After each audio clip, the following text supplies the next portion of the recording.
الحمد لله رب العالمين والصلاة والسلام على سيد المرسلين أما بعد فأعوذ بالله من الشيطان الرجيم بسم الله الرحمن الرحيم الصلاة والسلام عليك يا رسول الله وعلى آلك وصحابك يا حبيب الله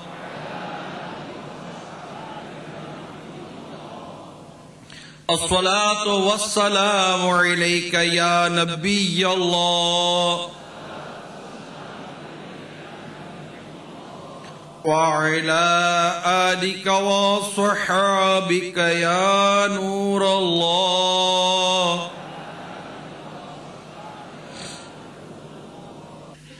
میٹھے میٹھے اسلامی بھائیوں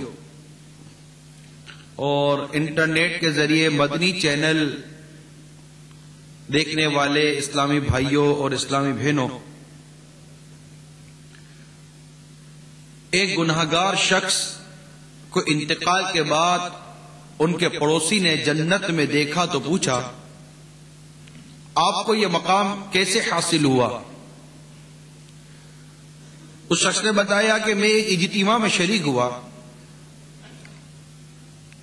اجتماع میں ایک محدث صاحب نے دوران بیان ارشاد فرمایا، جو شخص نبی پاک صاحب لولاک سیاح افلاک صلی اللہ تعالی علیہ وسلم پر بلند آواز سے درود شریف پڑھے اس پر جنت واجب ہے.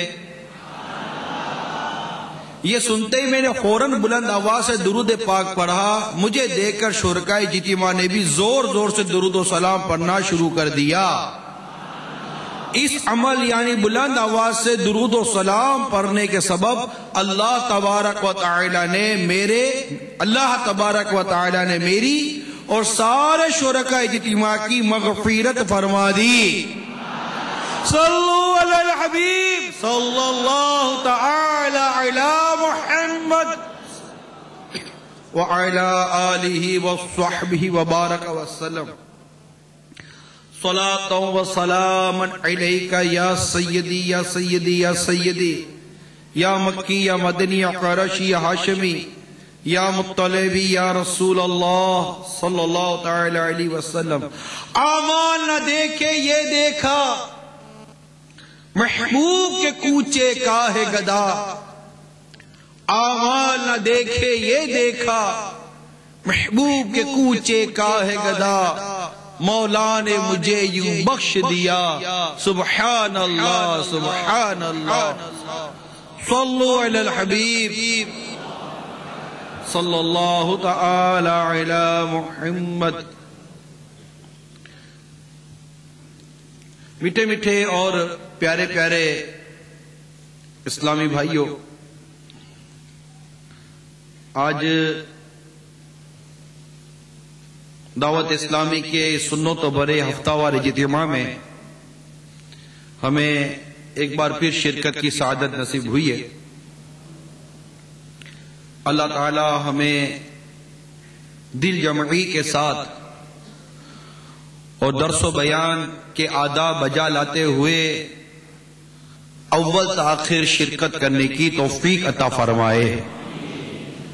اس درود و سلام کی فضیلت میں ہم نے دیکھا کہ اجتماع میں شرکت اور درود و سلام پڑھنے کی برکت سے نہ صرف درود و سلام پڑھنے والے بلکہ شرکاء اجتماع کی بھی مغفرت ہو گئی. تو نیت کر لیجئے انشاءاللہ عز و جل ہر ہفتے پابندی کے ساتھ وقت پر اول تاخیر شرکت کروں گا.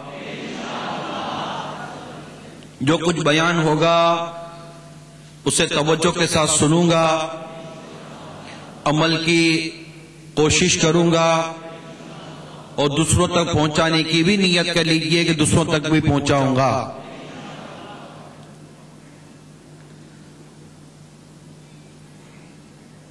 اگر میرے قریب بیٹھا ہوا شخص اٹھنے لگا تو کوشش کروں گا کہ وہ اشارے سے کہ وہ بیٹھ جائے. ہاں اگر کسی کو استنجا وغیرہ کی سخت حاجت ہوئی اگر وہ جاتا ہے تو کوئی حرج نہیں. صلو علی الحبیب صلی اللہ تعالی علی محمد. امیر المؤمنین حضرت سیدنا عثمان بن عفان رضی اللہ تعالی عنہ سے روایت ہے، فرماتے میں نے رسول پاک صاحب الاولاق صلی اللہ تعالی علیہ وآلہ وسلم کو ارشاد فرماتے سنا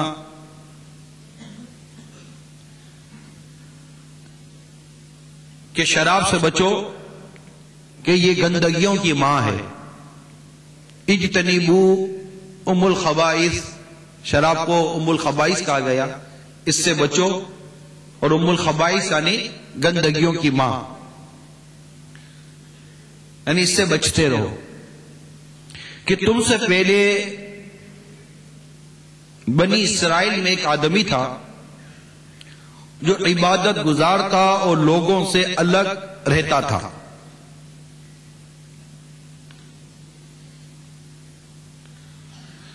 ایک عورت نے اسے اپنے پاس نوکر بھیج کر کسی حیلے بہانے سے یعنی شہادت کی ادائیگی کے لیے بلایا.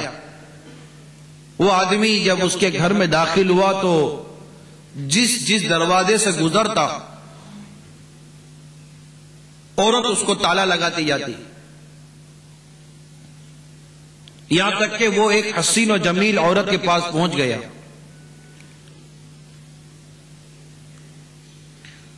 وہ عورت بیٹھی تھی، اس کے پاس ایک لڑکا اور شراب سے بھرا ہوا ایک برتن رکھا تھا.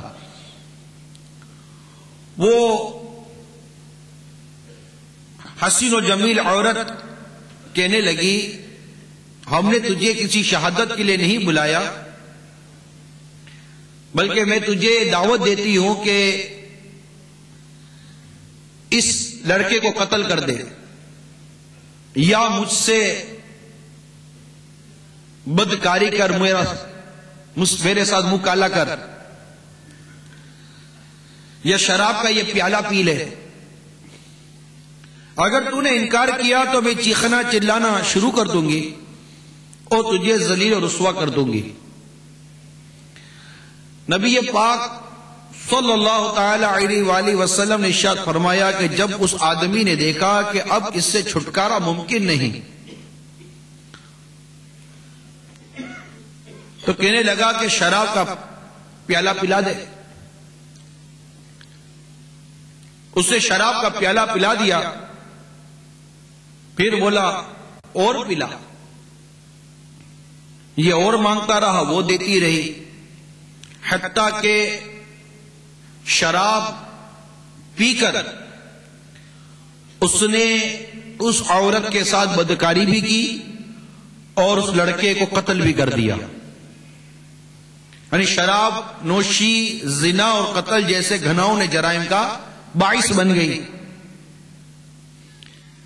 لہذا تم شراب سے اجتناب کرو، اس لیے کہ ایمان اور شراب پر ہمیشگی کسی آدمی کے دل میں کبھی اکٹھے نہیں رہ سکتے. ان میں سے ایک دوسرے کو نکال پھینکنے کی کوشش کرتا رہے گا. صلو علی الحبیب صلی اللہ تعالی علی محمد. توبوا الی اللہ استغفر. صلو علی الحبیب صلی اللہ تعالی علی محمد. میٹھے میٹھے اور پیارے پیارے اسلامی بھائیوں، انٹرنیٹ پر اس ہفتہ وار اجتماع میں شریک اسلامی بھائیوں اور اسلامی بہنوں، اس روایت میں شراب کو ام الخبائث بتایا گیا، تمام گندگیوں کی ماں. اور اس روایت کو جو ہم نے سنا، اس سے واقعی یہ بات ہمارے سامنے آتی ہے کہ ایک عبادت گزار شخص شراب پی کر کس قدر بے خود ہو گیا. نہ صرف شراب پی بلکہ بدکاری اور قتل جیسے جرم میں بھی مبتلا ہو گیا. ایک اسی طرح کی روایت کے یہ الفاظ بھی کتاب میں پڑھے تھے کہ جب اسے بدکاری کا کہا گیا تو اس نے منع کیا، نہیں میں بدکاری نہیں کر سکتا. کہا پھر قتل کر. قتل جیسا جرم میں کیسے کروں گا؟